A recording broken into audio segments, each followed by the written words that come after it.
Hey everyone, welcome back. You ever get that feeling like some of life's biggest questions just don't have easy answers? Yeah, I think we all do. Well, get ready because today we're diving headfirst into a book that tackles these head on. We're talking about Søren Kierkegaard's Philosophical Fragments, a book all about faith, truth, and how we can even begin to understand those things. Published in 1844, this book, it's like a cornerstone for a whole way of thinking. I mean, we call it existentialism now, and it's all about our choices as individuals, about where reason hits a wall, and how we wrestle with the unknown. See, that's what grabbed me right from the start. This whole idea that maybe truth isn't just something we figure out with logic. Right, he's taking on some big names, like Socrates, who believed truth is already inside us, we just have to dig it up.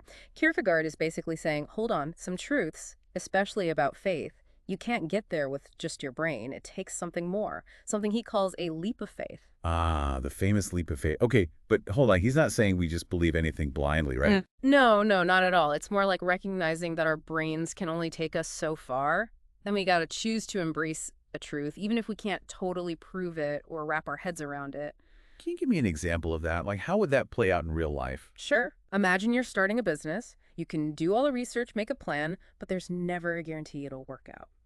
Taking that risk, investing your time and energy, that's kind of like a leap of faith, isn't it? So it's like trusting your gut feeling even when you don't have all the answers laid out perfectly. Yeah, exactly. It's about accepting that sometimes we got to go beyond what we can see and measure to find the truth. And Kierkegaard, he takes this idea and applies it straight to Christianity. And that's where things get really interesting with this concept of the absolute paradox. Oh, yeah, this is where it gets kind of mind-blowing. See, he's talking about the very idea of Jesus Christ, that God, who is infinite and timeless, could actually become human, experience the world like we do. It's a paradox because it doesn't make sense logically. Yeah, it's like trying to picture a square circle. It just, I don't know, it doesn't compute. Right. And Kierkegaard's saying this paradox, it's not a mistake or a problem, it's at the heart of Christianity. It's a truth you can only really get through faith, through accepting what seems impossible. So how does this absolute paradox connect to the whole leap of faith thing? Well, if you're going to believe in a God who's beyond logic, it's got to be a leap of faith, right?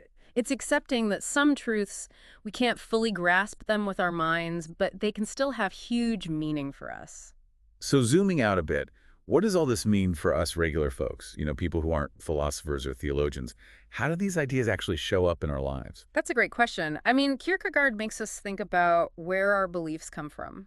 Are they all based on just pure reason? Or is there something more there, like intuition or our own personal convictions that go beyond logic? And what about those big choices in life? The ones where there's no easy answer, no guarantees, the times when we have to choose a path, even though we can't figure it all out logically? Exactly. Kierkegaard is basically inviting us to consider that maybe some of the most important truths, the deepest experiences, they're beyond what we can prove or explain fully. Wow, this has been a deep dive for sure. Thanks for taking us through all of this. Absolutely. And everyone listening, as you go about your day, think about this. Yeah. Have you ever come across something that just didn't fit in your normal way of thinking? Something that challenged your logic but still felt deeply true to you? Maybe that was your own version of the absolute paradox, your own leap of faith even. That's something to think about. See you next time. Kia!